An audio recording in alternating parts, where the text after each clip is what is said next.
Sumoto nga wala nako nag-reply ni Anton. Huna-huna na ako kay mas maayo sa ani kay para pod ma-relax ang among mga feelings ug para makauna-huna migtarong kung unsay angay o kinahanglan namong buhaton. Ug nilabay mga pila ka adlaw ana, na-enrolled na ko. Ang kurso kay nursing. Diri na punta sa paputiay og uniform. Ug bisag wa ko ganahi ato, gipugos tanan jud nako akong kaugalingon kaysa pod nga dili ko makaeskwela. Wala na jud pud unta may text sanay ni Anton ana, pero nikalit na po na siya og message sa kuha. Daghan ra ba kaayo? Ingon pa siya nga basin na kay ganahang iingon sa kuha. Ayaw pud ko ingania. Ug didto kay nakabalo na di ay si Anton nga dili nako mobalik dito. Nga mobalhin ako og eskwela. Hingon pa siya nga grabe sad kagang oy. Laina kay nimo. Nganong ing ana man ka? Makapamalikas jud ko sa kalagot ani ba? Bantog ra kay katong last kay gilak-hila ka. Mao na dayto. Pero wala man lang ko nimo og istoryahan. Wala man lang ko nimo pahibaw. Sakita lagi gang. Wala ako nabuhat ato og di na dyan ako malimod. Kaya lagi nakabalo na siya sa tinuod. Ako siyang giingnan. Sorry Anton.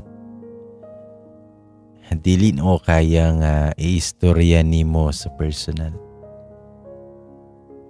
Sorry. Og please, pasagdahin ako. Ayaw na sayangi imuhang panahon dari sa kuha. Kay taas pa kayo kog latason. Nya ikaw, kay plaster na karon. Ayaw sayangi imuhang mga gihaguan. Ipadayo na lang imuhang plano nga wala ko. Ayaw na ko huna-huna pa. Please lang jud Anton. Gikapoy na kay ko sa kuang pamilya. Permi lang nila gina-remind sa kuha hang ako ang sayo. Makaluya kayo. Yun po si Anton nga huwata ko diha kay muanha ko. Maluoy pod ka na ako. Ug ningon na si Anton nga muanhi lagi daw siya ug muatubang siya sa kuang pamilya. Pero ako siyang giingnan na kung muanhi siya kay di gyud na ako siya atubangon. Di jud ko magpakita sa yaha. Ug perte jud ang hangyo ni Anton pero wala jud ko ni sugot. Ug after ato wala na ko'y balita sa yaha. Milabay mga pila ka adlaw ana ug nagpadayon lang ang ako ang life. Pero wala na jud ko'y balita ni Anton. Ug antod sa hapit na ako ang birthday. Nalipay pud ko ani kay madugangan na sad ko isa ka tuig dari sa kalibutan. Bitaw. Wala anta ko'y plano nga mag-celebrate ani pero ako ang family kay mag-prepare man yun ni sila. Ug bisan pa man nga medyo cold ako ang treatment sila. Ika nang bitawng miskwela ra ko, muuli, din musulod sa kwarto. Wala na pod, umunguta na sila kay mutubag ra pod ko. Medyo gikapoy na jud ko sa ko ang setup ba. Nagdako ko nga kung sa ilang isulti kay maora ako ang tumanon. Ginatry jud na ako permi nga ang pinakasakto nga desisyon permi ako ang buhaton. Mo nang disappointed kay sila katong nakauyab ko nga dili jud sila ganahan. Pero nagpadayon ra pud gihapon ang akong life ana. Nagpadayon ko eskwela ug napo ko'y mga bag-o nga mga friends nga nakaila. Then one time ana nisimba ko. Ug nakuratan jud kay ko. Kay naman ay may tapad og kalit sa kuha. Kunya paglingi na ako, mas nakuratan ko. Ako siyang giingnan. Maayo kay nakauna-huna kag simba. Tubag pud siya nga mawalagi. Hinay-hinay tagbalik sa saktong dalan ani. Pero maoro to'y chika na mo, hantod sa nahuman na ang misa. Wala na meeting ganay. Wala ko nangutana siya ha. Kung kumusta na ba si Anton or kung na ba siya balita ni Anton. Pero katong patindog nako kay mugawas nako kay muli nako. Ningon na si Archie kalit nga dalikyatan kuno nako adto sila ha. Si Anton. Kay nagpermi na lang kunog inom dito. Wala jud ko nakatingog hinoon ana. Unya naglingi-lingi ko kung kinsa ang naa sa tapad. Kaya basin naay makadungog sa mukha. Nangutan ako niya kung gisugo ba siya ni Anton. Nitubag na po na si Archie nga wala lo siya sugua. Pero namugos na siya sa kuha nga adtuon ligi daw nako si Anton silahang balay. Unya, ang usar ba sa rason kung anong mianhe daw si Anton, kaya hapit na daw ang ako ang birthday. Pag mag-istorya ni Archie ana, nilakaw po dayon siya. Unya ako, wala din ko nakaliho. Gahuna-huna pa ko. Sa matong pagawas na ko, nidiretso ko ulit. Grabe biapod kami nga ako ang gibati ani.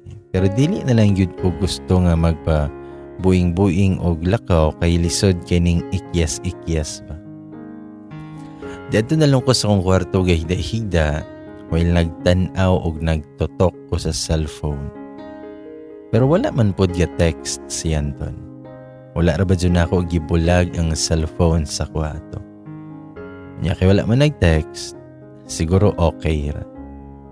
Ug hantod sa birthday na gyud na ako. But lang pero wala ko naka-feel og special to siya nga adlaw para sa kuha. Niskwela ko ani. Unya whole day ra ba ako ang klase ani. Unya gabi na mahuman. Sa matang paghuman ako klase, nigawas ra po din ko og nagpaabot ko og masakyan. Og naanasad ning feeling na kanabit akong murag naanasay naglantaw sa ko. Feeling na ko kay naa si Anton. Motong wala yun ko naglingi-lingi. Feeling lang yun na ko kay naa siya. Pero basin pod, feeling lang na ko ni. Sa matong nagpaabot na lang jud ko og masakyan na ako. Ug taod-taod ana kay kadit lang jud nga naay mi istorya na mitingog sa akong likod. Ningon siya nga, Kuyog sta ka jud. Happy birthday gang. Pero wala jud ko mulingi ana. Nakulbaan man hinoon kay ko. Sa mutong paspas kay ko nakalakaw, padulong didto sa unahan nga medyo ngit-ngit ba. Amo ara ba dyan ning lugar? Impas jud ko kung naay makakita sa mua. Pagabot dito kay naglagot jud ko ana niya. Ako siyang giingnan. Naunsa man ka eh. Nganong nagpakita mangyud ka diri. Ito bagpod si Anton nga karon lang please. Sige na lang ga. Unya paloy-looy pa na siya na mo. Unya haggard ra ba ka siya porma nga murag walay tulog ba. Unya nanay kalit nga ni hunong nasab nga sakyanan sa tungod namo. Si Archie di ay ang ga-drive sa sakyanan. So netabo ato, nakakuyog yun hinoon ko. Pagsulod na ko sa sakyanan kay nigakos yun dayon na si Anton sa kuha. Perting huuta nga murag di na yun siya gusto nga buhian ako.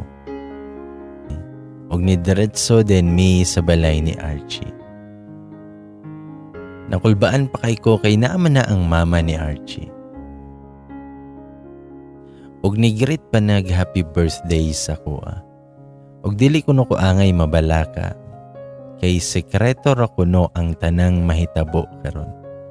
Dili kuno siya magsaba-saba sa lain. Unya naghanda pa jud ay sala didto sa balay ni Archie. Si Anton kuno ang gagasto sa tanan. Sa motong nangaon mi. Atiman pa kay ko ana ni Anton. Siya pa'y nagbutang og mga pagkaon sa kuang plato. Pag human na mong pangaon, kinawala man nagkalit silang Archie. Kami na lang duha ni Anton ang nabilin dito. Nagpasalamat na lang po ko niya kay gihandaan ko niya sa kuang birthday. Pero ako siyang giingnan na dili naligi ko tawagon og gang.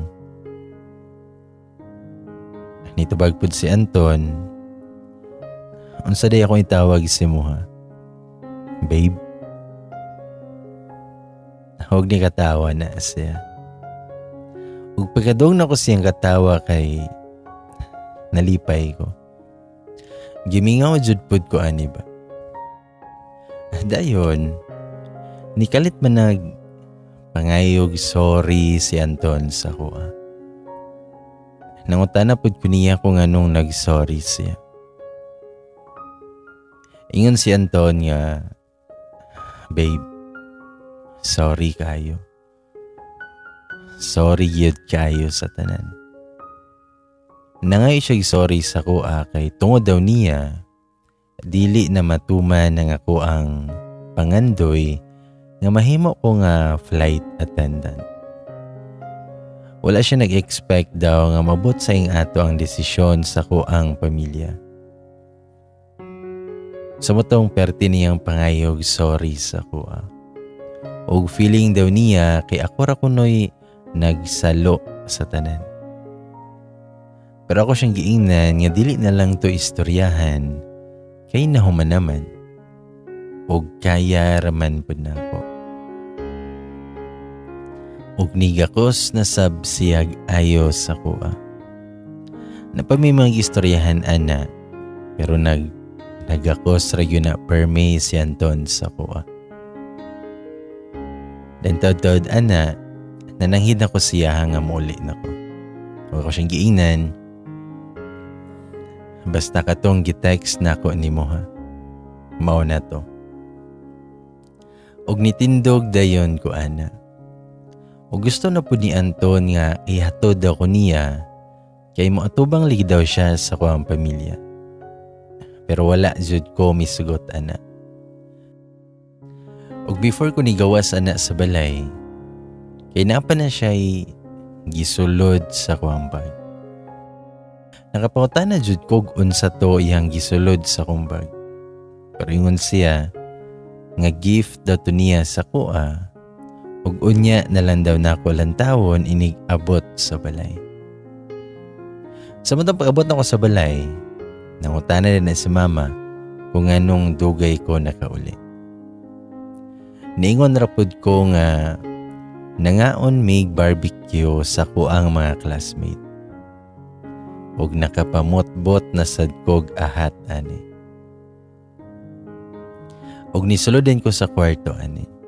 Una-huna na ako na kung magsigig permig ingon ani si Anton, wala yun may kalinaw ani ba. Ug ako ding gitanaw ang gift ni Anton nga iyang gibutang sa kumbag. Ug pagtanaw na ko, nakuyawan jud ko. Nakuratan ko sa iyahang gihatag. Kwarta man. Cash nga gibutang og sobre. Unya, dako ra ba yun nga kandidat. Dayon padulong na takog tulog ato. Kinag-message na si Anton sa kuha. Ingon siya nga, love you babe.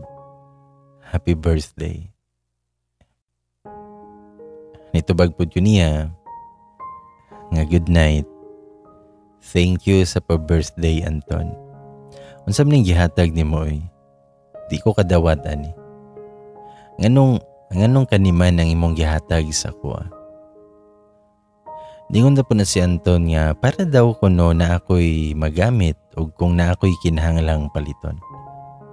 Ug ningon pa na si Anton nga gamay ra kay na babe kumpara sa imuhang mga gipang sakripisyo karon. Ako mo'y angayan maulaw. Ug bisan pa man nga ulaw kay ko, nagpasalamat gihapon ko sa iya. Ug ako siyang gi-remind nga dapat di siya magpabaya siyang lawas. Ug dapat iyahang ampingan jud ang iyahang kaugalingon. Ako siyang giingnan nga dapat dili ka magpabaya sa imuhang lawas oy. Dapat ampingan nimo ang imuhang kaugalingon. Salamat kayo sa tanan.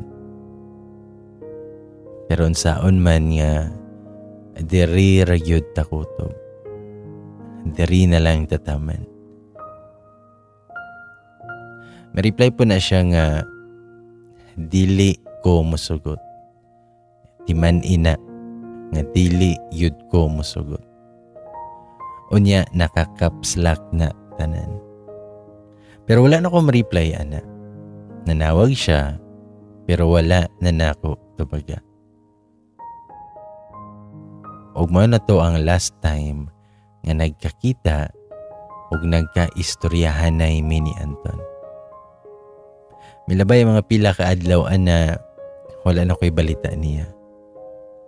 Og naay mga higayon nga magkita mi ni Archie ana pero wala na siya hisgot about kang Anton. Unya wala na pud nag-message or nagsinamok si Anton sa kuha. Our hearts beat to the city streets. We began to feel the fire. We rise like tall buildings as the chemicals they take us higher. The night's young and it's just begun as she puts her hand in mine.